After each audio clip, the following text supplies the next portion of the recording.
Planning Department. Can you just state your name for the record? And Hi, I'm Bobby Jane Leithead. Todd, I'm the director of the Planning Department. I've handed out to you a brief overview of what we call a supplemental budget request. It's basically highlighting what didn't make it into the budget. But before we start that, because we have so many new council members, I thought that, and this is also program as well as budget review, I thought it would be worthwhile to do a brief overview of the department. And we will try to keep it brief, but basically this is an organizational type of overview. Okay. Oh, Rochelle? Rochelle? Oh, I don't have the clicker here, so. No. Okay, I gotta go to. Should be able to go. Just go down. Okay, wait. Okay. The department is created through the county charter, and then the charter sets up both the planning director as well as the planning commissions and necessary staff. And we have a brief mission statement, which is that the overall goal of planning is to improve the quality of life on the island. Our long-range goals, the department goals, to do long-range planning, to oversee and establish a regulatory system for our land use, and to provide for public information as well as participation. Generally, the planning director is appointed by the mayor, advises the mayor, planning commissions, and the council on planning and land use. We prepare a general plan, implement the plan, and also prepare amendments. We prepare proposed zoning and subdivision ordinances, zoning maps, regulations, and amendments. We review the CIP that's proposed by the different agencies and put together the CIP budget. We administer subdivision and zoning ordinances. We render decisions on subdivision maps, make recommendations on rezoning applications and special exceptions, decisions on variances, and also have to represent the department if there's an appeal from decisions. We are divided into several divisions. We have an administrative permits division, an administrative services, long-range planning, and our West Hawaii division. Administrative permits addresses issues like street addresses and issues those as well as street names. They do building permit reviews and they sign off. When you look at the structure, it typically says, the planning director signs off. The reality is that when something comes in for like a building permit in the department, it's signed off by staff because they look to see whether it's consistent with the zoning and any other regulations in the area. They also receive and investigate complaints. And these can be zoning violations, failure to abide by subdivision code, or SMA violations. They do consolidations as well as determination of pre-existing lots if there have been prior grants on a property, because sometimes the TMK maps do not reflect the fact that there's actually multiple lots. In the old days, for ease of administering tax bills, multiple kuleanas and grants might have been consolidated into one large TMK. We look at de minimis variations. We administer farm dwellings, non-significant zoning determinations, Ohana dwelling permits. This is still administrative permits. They do plan approvals. They look at planned unit developments, pre-existing lots, requests for information, so they man our counters, tax mapping. And then we have an administrative services division. And this is responsible for overseeing primarily our budgets, both the county budget as well as our coastal zone management budget, which comes to us and supports a number of positions and functions of the office. They also are responsible for intake of documents and getting them into a digital format. And along with that digital format is we have our GIS section, and we've been trying to add additional layers to that. They also review the fair share accounting, geothermal relocation accounting, are responsible for any of the work that we do with the Hawaii Congress of Planning Officials, HCPO. They also are responsible for our payroll, personnel, and purchasing. Long-range division. Whenever we have anything that comes in through our office, we either have to solicit comments or we have to comment on functions that are being done by other state or federal agencies. So if, for example, the federal government's proposing critical habitat in the Kona urban area, that would come to the long-range division. They would review it. They would review it against our general plan, against our Kona community development plan, and then make comments to the federal agency as to what impact that designation of critical habitat would have on our plans for roads, infrastructure, or if there were specific areas like our the old golf course that we're proposing to turn into a regional park. A lot of that is covered by one of the proposed critical habitats, so we commented that we were planning a regional park in that area. They also get all EAs and EISs and review and make comments, and also make a recommendation on whether they're acceptable. They keep track of fair share. They're responsible ultimately for the general plan and all of the CDPs. Currently, we have the Hamakua and the Ka'u CDP that are in the process of being completed. Long Range is also responsible for legislative bills and testimony, for reviewing our professional services lists. They oversee public access, so whenever we impose public access as a condition of an SMA or a condition of a rezone or subdivision, they're responsible for actually physically going out and taking a look at the proposed public access to determine whether it's consistent with what was requested and whether it's a I want to say pedestrian-friendly access, even though some of them are a little for the more agile hiker. But they have to physically go out and see where it's located. Long Range, in addition to Hamakua and Ka'u, which are in the process of being created, they also have the Puna CDP. They're responsible for rule and code amendments. They do special management area assessments. When somebody's going to do something in the special management area, they submit something to our office. They review whether it's going to require a minor permit, a major permit, or whether the action comes under an exemption. So, as one example, if somebody's building a single-family house that is less than 7,500 square feet on property in the special management area, that's covered by an exemption. So typically the department, that division would look and determine that they did not need an SMA permit because the single family house has an exemption. So we, along Long Range, we send out notices of violations, and they do investigation. They go out into the field to see if there's an SMA violation. You may have seen there have been a few articles in the paper about us. We issue fines, and we collect fines in this area. Long Range is also responsible for our representation on statewide committees. We have a statewide long-range transportation plan that we work on with the State Department of Transportation, the Ocean Resources Management Plan, and this requires either video, telephone, or physically actually showing up for meetings on Oahu. Then we have our planning division, and you are probably more familiar with the planning division because they handle rezoning and everything that goes to the planning commissions. So they assist they do changes of zone. They assist the Long Range division on general plan amendments.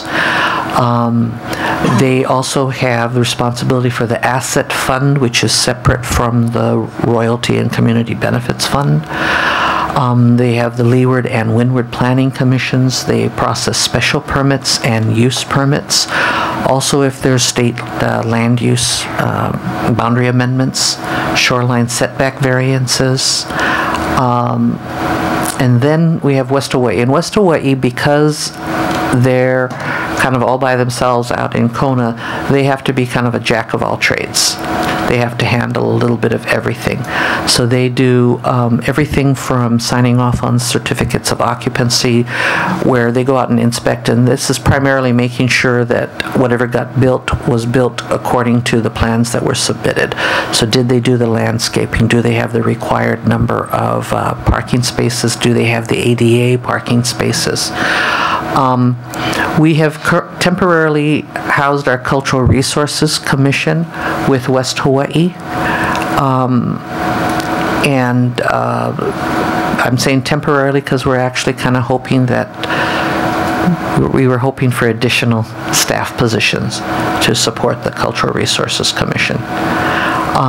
But we won't know until we're through the entire budget process whether that will happen. Kona also does the Design Center consultation on the Kona CDP.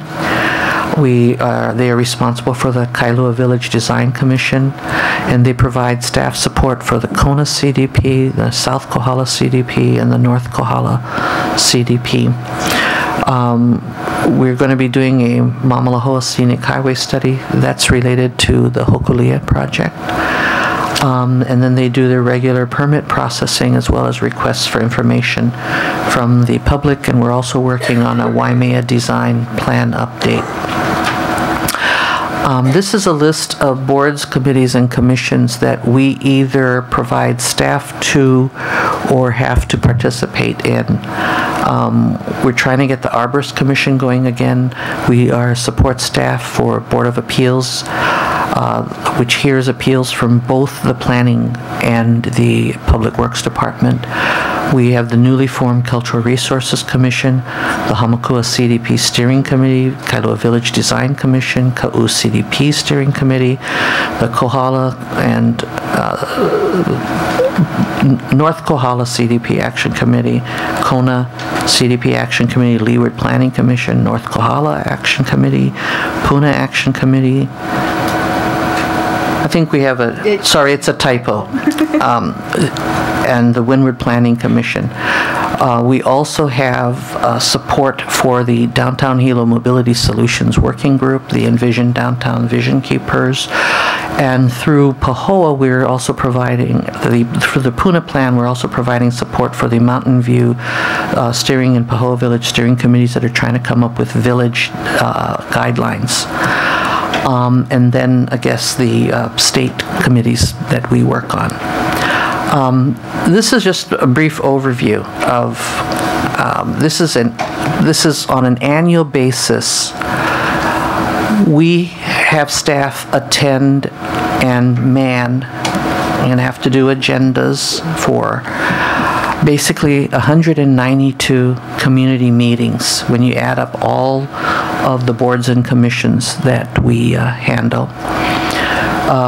We are processing an average of 3,900 permits. We're investigating an average of 317 complaints. And we respond to almost 17,000 requests for information from the public every year. That's something that you don't normally see, is that every day we have people come into the office and they may have questions about property that they either own or are thinking of purchasing, or they may have questions about their neighbor's property because they see some activity going on. So a lot of our staff time is really dissemination of information to the public. And that's something that you don't normally get a grasp of, because when you see us, it's just on the rezonings. But that is a huge bulk of the work of our department. And then these are just, the charter section that sets up the Windward Planning Commission, the section that sets up the Leeward Planning Commission, the duties of the planning commissions. and Board of Appeals, because the planning commissions and Board of Appeals are our real big boards and commissions that we have to take care of. And then the big one that's coming up is going to be the general plan, because that has to be done every 10 years. And as part of the general plan, we have the community development plans, and we still have 2. And one of the concerns I have that I thought I'd mention right now is I don't really want to get going on the general plan until the community development plans for Ka'u and Hamakua are finished, because the goal is to incorporate the community development plans into the next GP. And so we're kind of waiting for those 2 to finish, and then would initiate the GP review. And so that's just the broad general questions. If you had any general questions about just the department, other than that, we'll get into the budget. Any questions, general questions on the department? No? Okay, you can proceed. Earlier there was a question about the CIP. I'm sorry. Did Councilman Elegant? Oh, well, you could go ahead. Oh, go ahead. That's it. Okay, Councilmember Wille. Okay.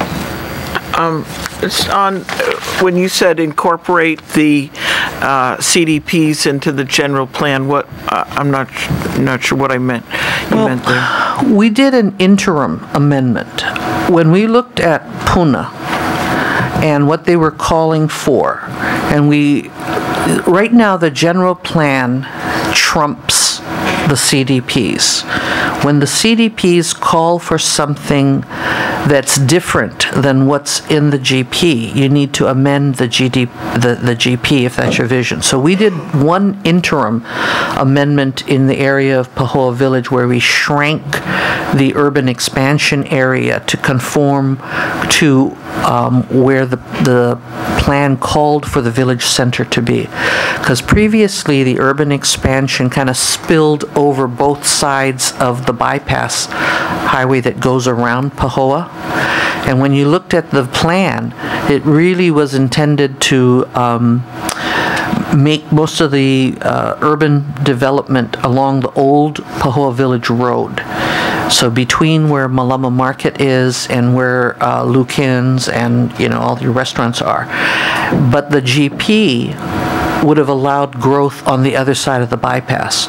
So we did an interim amendment which the council approved where we got rid of the urban expansion on the other side of the bypass and instead focused on Pahoa Village and conformed it to what the vision of the Puna CDP was. Okay. So when we go in for the next GP, we have to look at not only maps in the CDPs, but some of the language in the vision and see, how do we incorporate that, whether it's incorporated section by section. So do we have a section, and we don't know yet how we're going to do this. Do we have a section for the Kona CDP in the GP? Do we have a section for the Puna? Like currently we talk about various areas in the general plan, and you have the broad stroke language about economic development, providing medical services, providing more parks. But now you've got CDPs that are much more specific. So the goal, I think, of the next general plan amendment is to incorporate more of that specificity. And where the two don't mesh, where there's a difference between the two, then the GP has to be amended.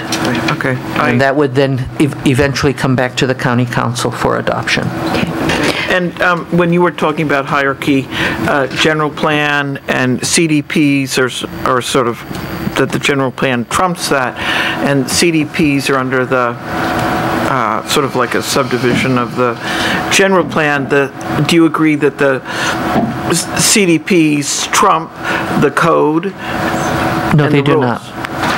They do not.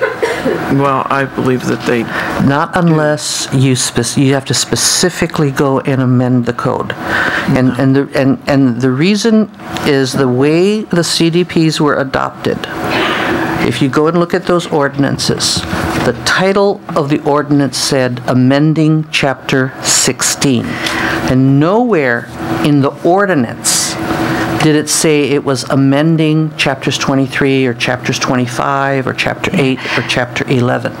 And you cannot amend the county code that way. You have to specifically in the ordinance spell it out. In the ordinance spelled it out, but it did not happen that way. But if the general plan... Okay, because I'd like to kind of like get back to the reason why we're here and getting back to the budget. So if we have general questions, and then, I'm sure we feel free to meet with Councilmember Wille if you want to discuss more of the CDP and general plan. And for her information, that's why we are currently drafting amendments to Chapters 23 and 25 to incorporate the language primarily of the Kona CDP into the code, so that what the intent of the CDP would be done through specific amendments to 23 and 25. Yeah, so I would encourage council members to meet with our planning department. I'm going to continue. I have more. Okay.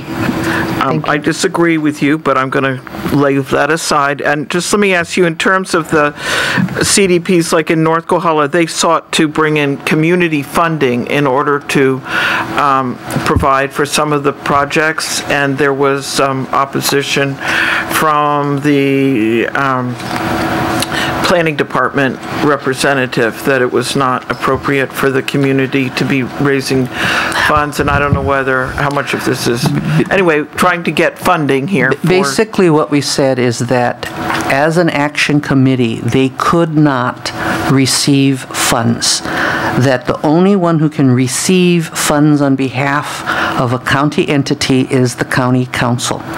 They cannot set up their own checking account, go and solicit money and accept it. They could set up a 501c, and the 501c could go and get grants, but as an action committee, they cannot sign contracts, they cannot accept money. Only under our system, only the county council has the authority to accept money, and that was the dispute that we had with North Kohala, because they were trying to sign one of them wanted to go and get a lease for state land to do an affordable housing project. As the action committee, we said you can't do that, and that's not necessarily your function as the action committee either. They were trying to do a lot of things that are beyond the purview of the action committee. Well, I think what they really want is how best to do it, where there are people willing to provide funds and how to carry that out. And one comment you made at another point is that there's in the budget nothing from South Kohala Action Committee was included, or I'm not sure what comment you made at the Chamber of Commerce. We had requested that every action committee provide us with a list of proposed CIP projects, because part of the purpose of the community development plan and part of implementing it is if you're calling for a park, if you're calling for the Waimea Trails and Greenways project, if you're calling for a specific road, the only way to implement the plan is to fund the CIP project. So we put out the request, and I was initially told by the members of the South Kohala CDP that they did not want to work through the planning director and submit it as part of the mayor's package, that they would work with their council representative. My understanding is that they're going to submit something possibly to try and include in the mayor's amended CIP, which we submit later, because once they were informed that Kona had projects and North Kohala had projects and Puna had projects on the list that all got included, and they were the only one that didn't because they didn't submit anything to me. I think they've rethought their position. Okay, I mean, I thought that was Pete Hoffman was there, and that was made very clear that that was not their intent, and requested representatives from your department to assist them in going forward with that. So, Ms. Wille, I was at the meeting when they flat out told me they didn't want to work with me. Okay, and that they would work with their elected representatives. Okay. I want to kind of get back on track here, and those kind of... It does have to do with funding. I know, but the little issues about what was said at a meeting and what was not said and all, that you can handle in a private meeting. So I would ask that we stay focused. Thank you. I think I'm very focused, but I will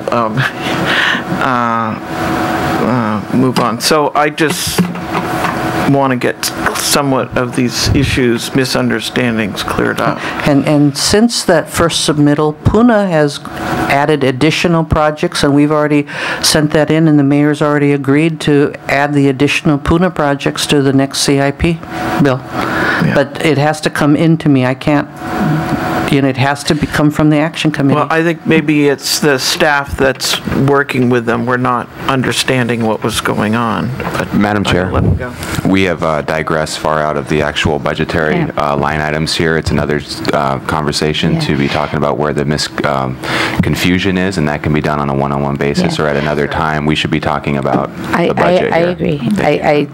I do agree. There's certain things that we can have our private meetings with our departments, and I definitely agree with that. So any more questions regarding the general plan or that she had presented? Do you have a question? Well, Gregor was first. Well, actually, Karen looks like she wants to say something. Okay.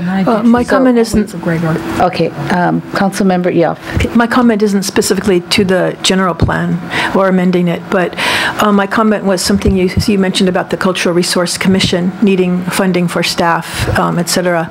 And I know we're kind of waiting to see what happens with extra monies coming into the county through the TAT and other fees, and waiting to see the mayor's amended budget. But do you feel that this will be a budgeted item, or do we need to? I'm hoping that it will be in the mayor's amended budget, because this, in order to do this well, you need some support staff for it.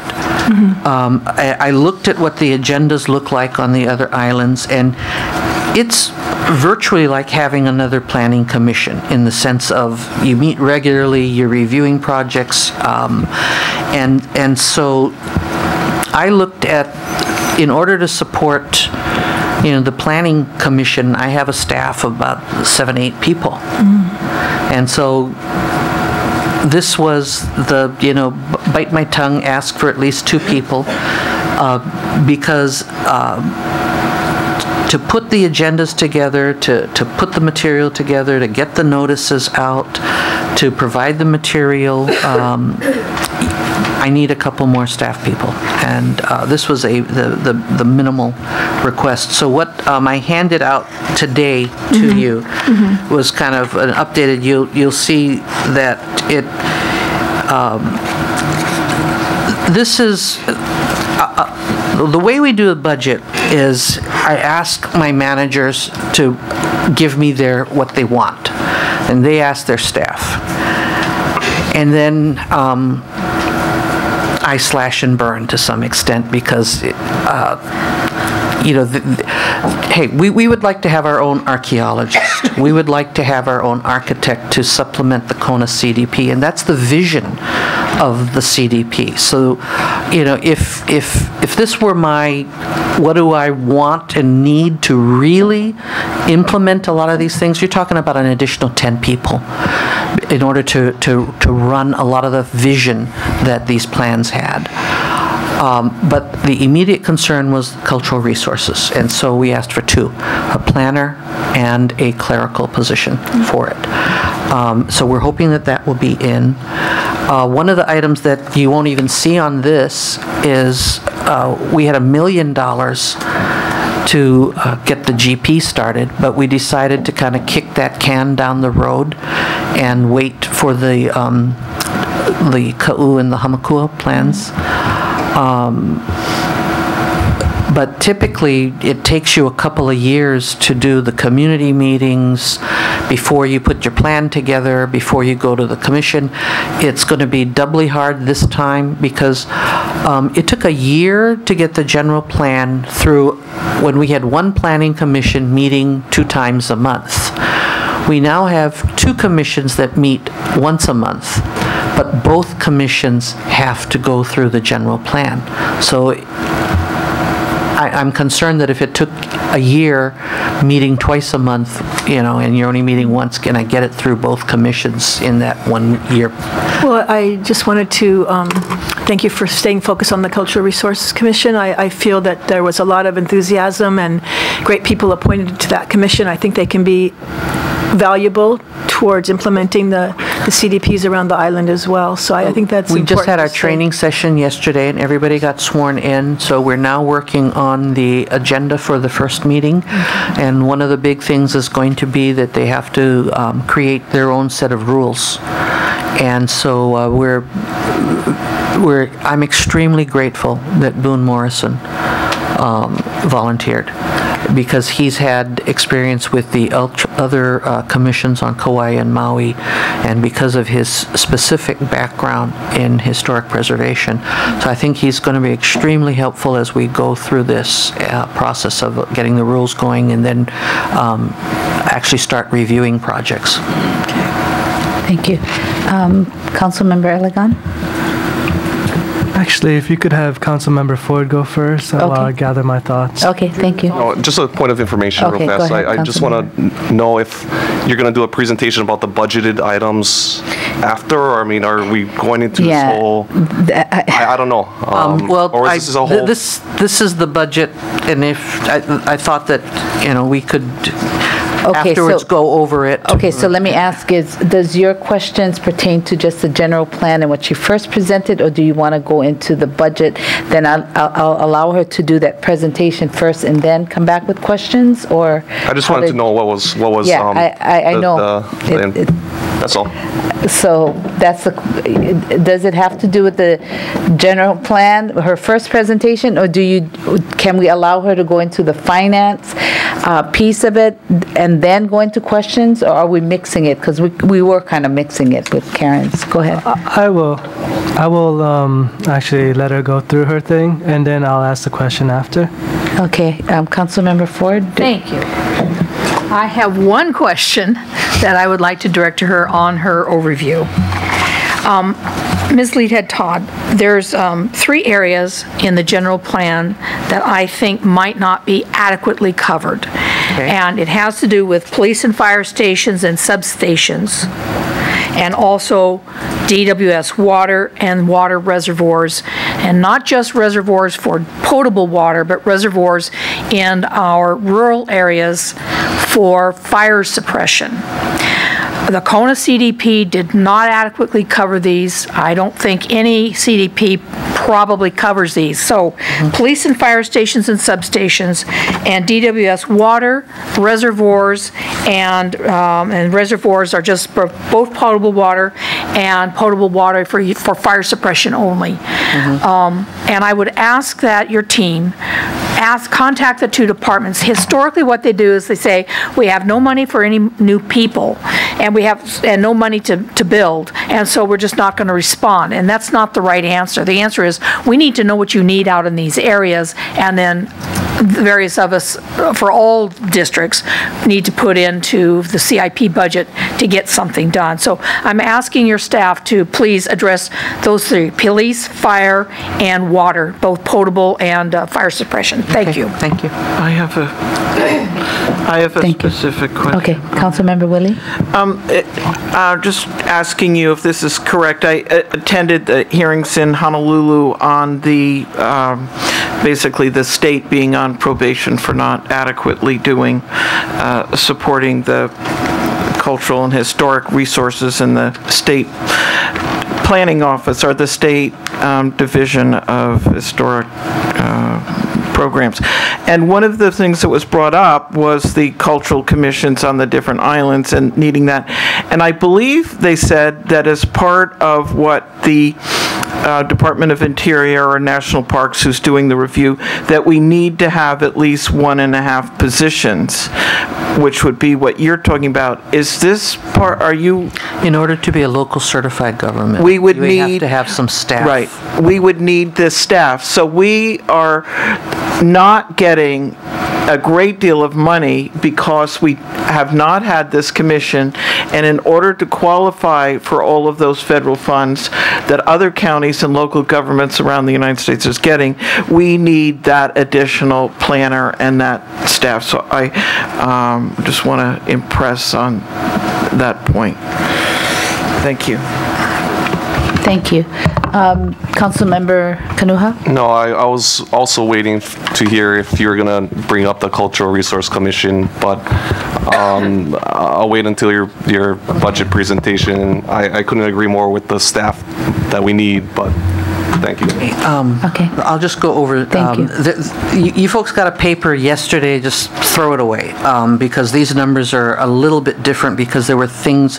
What I thought I would show you is after the divisions gave me stuff, the items that are on this list that are deleted are things that I actually, submitted or wanted to get and never made it into the budget. And we're hoping that the mayor's amended budget in May would have this. And this is the first line item you see is basically 2 positions for the cultural resources staffing, a planner and a clerical. And then along with that, we had under the 115, we have $5,000. We really wanted 25 to, when you get a new commission, you've got to do some training. You may have to send them to training in order to do it right, because this is a brand new commission. So we had wanted some resources for training in historic preservation for the cultural resources as well as for the staff. Then we had a list from the different CDPs, and you'll notice that the numbers vary from one action committee to another, and that's because this is what got asked of me from the staff. The biggest you'll notice that Puna has a bigger request than the others. Hang on, let me just shut this off. I'm so sorry.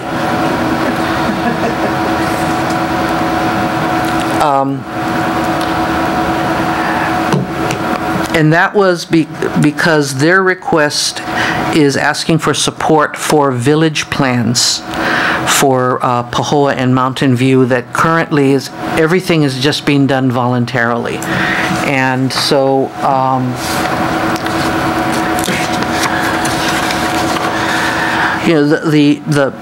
for an example, we have Ka'u asked for $27,000. And that's actually envisioning the transition from when we have the plan to setting up the initial implementation. Every plan, when it got initially set up, had what was called a community liaison. And we were able to hire someone. And then as times got hard, our recorder positions and our community liaison positions got slashed from the budget. And all of the work that we previously did, like we had the contract with Nancy, all of that got brought in-house. But that meant that it was very, very difficult for staff who already had other work to take all of that on. So what when we started putting this together, we were kind of hoping that the money situation would be better, because we thought the economy's turning the corner, and maybe we'll get the TAT money back that's capped, but that didn't happen. But a lot of the money is for that additional staffing and the community liaison. And typically what we do is we hire somebody in the community. We try to, if it's the Puna CDP, we try to hire somebody in Puna. If it's the Kona CDP, we try to hire somebody there, so that it's somebody that's community-based and can do the outreach for us. So a lot of this money is asking for us to put in what we call them as a community planning assistant, but also somebody to take the minutes at the meetings, because what we're doing now is it's between staff and the members of the commissions that are doing these minutes. And then you have miscellaneous supplies that we're really thin on being able to even do Xeroxing. For Puna, what it broke down to is we wanted to have some planning assistance for 3 different village plans. I think we were looking at Keau, Pahoa, and Mountain View to help facilitate those, and that's why the request for Puna was significant. How it reflected the fact that the Action Committee in Puna has aggressively reached out and set up these community-based organizations in the different village areas to initiate village plans, but we haven't been able to give them much in the way of staff support, and we'd like to be able to do that. Because right now they're just all volunteering, and they have to do their own minutes, they have to do their own agendas. It just is very, very difficult. Bring the postage for mail-outs. Like in Pahoa, we got all the TMK numbers of all the property owners along the road, and we were able to pay for the postage to mail out to all the property owners that we had meetings coming up that we were looking at a village design guidelines for Pahoa. The next item below the CDPs, which is it's deceptive. You have $80,000 for the HCPO conference. It doesn't really cost $80,000. What it is we have to upfront pay for things. As we collect the fees and the registration fees, we then reimburse the county. But if we don't have the money there, then we can't pay for the room rental, pay for the meals, because the hotel doesn't want to wait till afterwards to be paid. And so that's what this represents, but the bulk of that money will be reimbursed to the county. It's not really an $80,000. You've run the HSAC conferences. It's the same concept. We pay for stuff. That money, most of it gets reimbursed. Some of that money will pay for staff, though, for the staff rooms to man the conference. But the majority of that money comes back to the county. So it's a deceptive item. It's not that we're going to get 80 and we're spending 80. It's that we need the money up front, and then we reimburse the county when we collect the registration fees. Wish list, a vehicle to support one. We have 4 vehicles in Kona. They're not always working. I think we usually have 1 in the shop. We have 4 vehicles in Hilo. We frequently have to go and borrow. Some of them are old. They go in the shop. We're just looking at the fact that we haven't bought a vehicle in the last 4 years, so that at some point things break down. We've had situations where we had the car died, started smoking on Margaret at, I think it was the Taurus, and somebody had to go out and rescue her, and the car had to be towed. We're just looking that every once in a while you need to look at whether you replace this. And with cultural resources, one of the issues that we're going to have is site visits. Because I think in order to really look at a site and make a recommendation, sometimes photos are not going to be enough. I think they're going to want to go and look and see, what's your recommendation? What's the buffer area that we would recommend for something if you're weighing in on a plan? On a house, sometimes it just makes sense. So it might not be the whole commission, but we want to be able to support them if they have a subcommittee that's going to go and actually go to something that's going to be recommended, so they can go and physically look at the site. And in order to do that, we want to be able to provide the transportation. We think that's more cost effective than having every commissioner drive their own car. And so to that and we do that to the extent that we can with our existing commissions, where we pick Miss Givenup in Waimea. She doesn't drive to the meetings, and that is a savings, because since we already have staff taking materials out, then she's not putting in for mileage. And so we'd like to be able to do that with commissioners from both sides of the island to the extent that we can. And then we're asking for small amounts for computer accessories and upgrades. every year, new software comes out, and we find that you'd like a computer to last 10 years. That just isn't going to happen. Every couple of years, you almost have to upgrade the memory, you have to upgrade the software, and sometimes you can't do it with the existing monitor. And for some of our investigators, what we're trying to do is go to 2 monitors, so that when they're doing their cases, they can be pulling up something here while they're also looking at another screen. And our GIS, a part of this is making sure that we're moving more towards, we're in the process, up till now we've been doing the commercial building permits by group, where we have a room where we send our staff, DPW sends their staff, fire sends their staff. We're now moving towards doing that with residential building permits. But it requires having a computer that the staff can access their desktop at, because if a question comes up about, is there an SMA restriction? Is there a public access trail? What's the setback? Is there a special condition on this property? What's the property next door? Because that can also determine. If you've got a commercial property, but the property next door is residential, and that information may not be present in an application.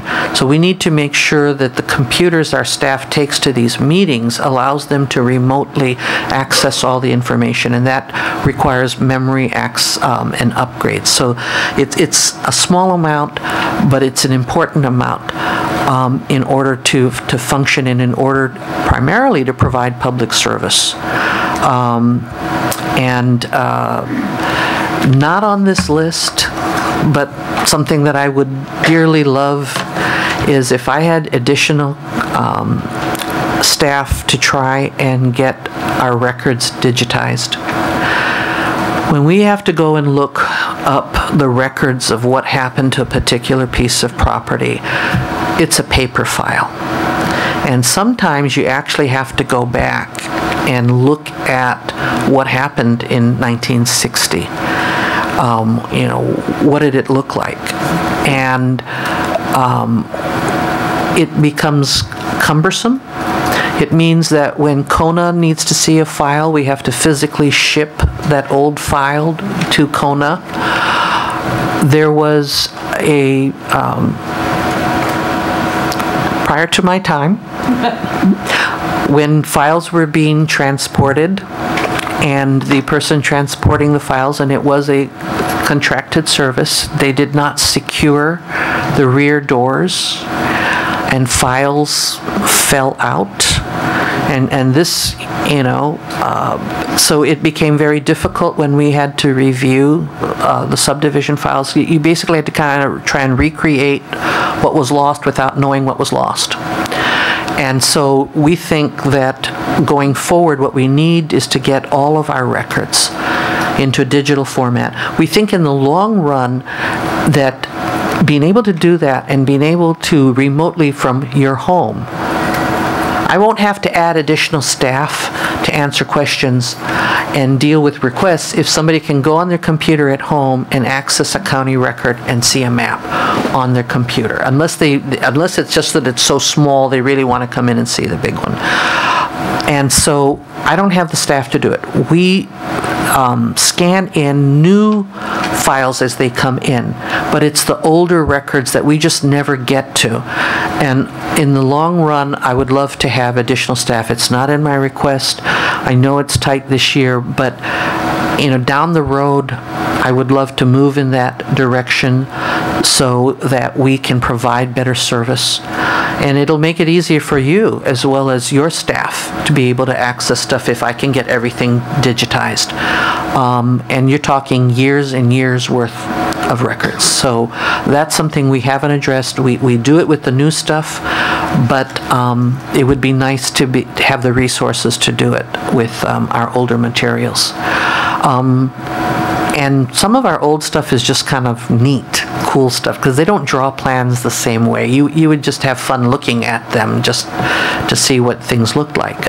We've got aerial photos that I'd like to get digitized. I'm hearing rumors that there may be a set of photos at housing that I want to track down of old plantation homes that were done when they were converted to, when the homes were sold to individuals when the plantations went down. Boone Morrison went and took photos of the different styles. And that set, there's a set I think at State Archives, there's a rumor that it may be at housing. I would like to get that kind of information into the county files so that you could, as we do cultural resources, I'd like to have a set of color photos of, if it's one of the Honganji missions, I'd like to have that so that people could go to it. I'd like to have, as long as it's not sensitive material, I'd like to have heyows and stuff that are on our list and be able to access it through. I'd like to have our trails with photos of the trails so that you could do a visual walk along the trail, so that before you went on the trail you knew what you were going to encounter, so you'd know what you should prepare for. And all of that takes staff and funding. I'm not asking for that this year because I know money's really tight, but down the road I think that's a direction that not just my department but a lot of county departments need to be moving towards, is making our records, as long as it doesn't have sensitive information, making our records available to the public so that they can do research remotely and they don't have to come in and ask us questions. And I'm ready to answer any questions that you may have. Okay, so Councilmember Iligan? How's it going, Director? How are you doing? I'll find out in June when we pass the final budget, I think. Before I go to my main thing, I just wanted to ask, I'm looking through and I see you have 6 federal, state, and other positions. What exactly is that for? Those are the coastal zone management. That's what I thought. Positions, so and we get the federal government puts money up. It comes through the state, and then it's given to us, and it funds like an inspector position. It funds some of our planners, and they are primarily the ones that do the shoreline, the special management area assessments. They do our public access trails, the work on Alakahakai, and we're required, it's not just the positions that are funded, because all of us work on CZM, we actually every month have to do an accounting on how many hours each of us spends on CZM related stuff and submit it. It's part of the record keeping to justify the money that we receive, to show that we actually are spending a significant amount of time on coastal zone issues. But that's what that federal state money is. Yeah, I was looking at the HRS and I was comparing it to our charter.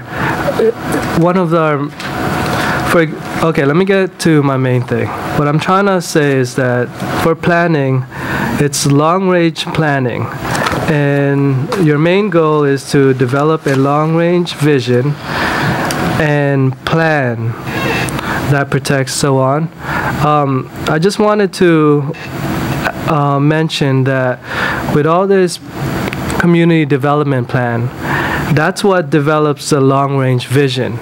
I feel like that's where you gather all the input from the community.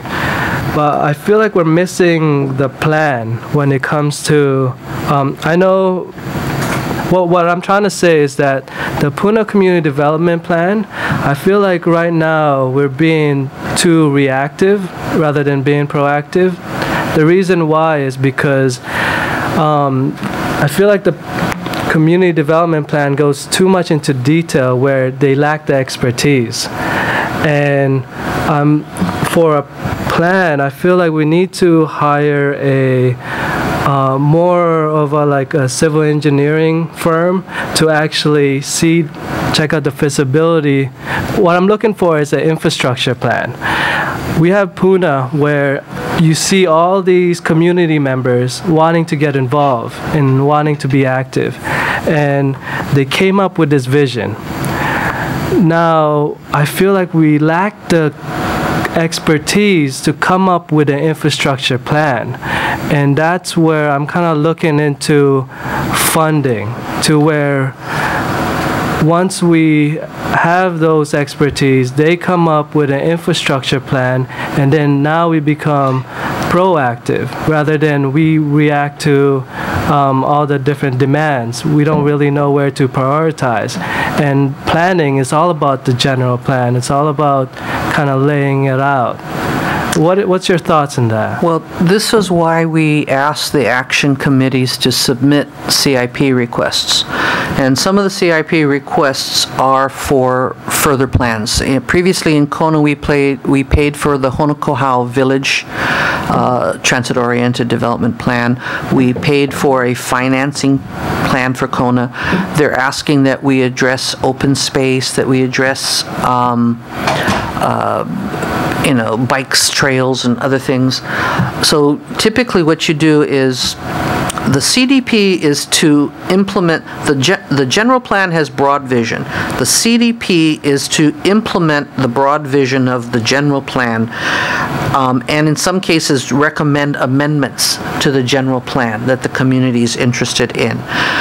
To implement the CDPs, you frequently need additional plans and additional money for CIP. And in the CIP process, like if you're talking about a specific piece of infrastructure or a road, that's where you hire your engineer or your traffic people to go out and determine where the road should be. You may have to hire people to do an EIS, and then they have to do the planning and permitting for it. But it's not done by the action committee. The action committee is basically saying, we need X, Y, and Z roads. And I think the one that was probably the best at trying to lay out a vision of what roads they needed was Kona.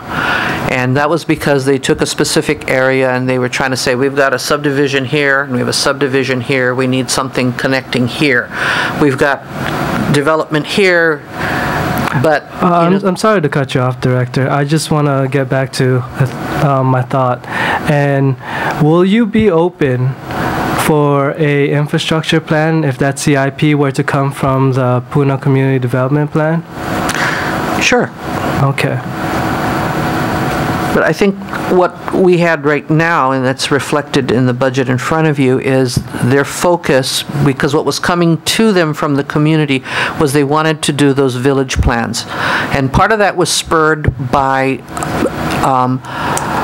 you've got rezoning going on in Pahoa, you've had some activity going on in Ke'au, and you had some activity going on in Mountain View. And so people said, hey, let's get ahead of the rezonings and get ahead of the development and come up with a village plan. And that was the immediate concern that was coming from them. So but certainly we'd be open to infrastructure. That's one of the main things that I was trying to get out. The other thing is, I have the great honor to have PGV right in my district.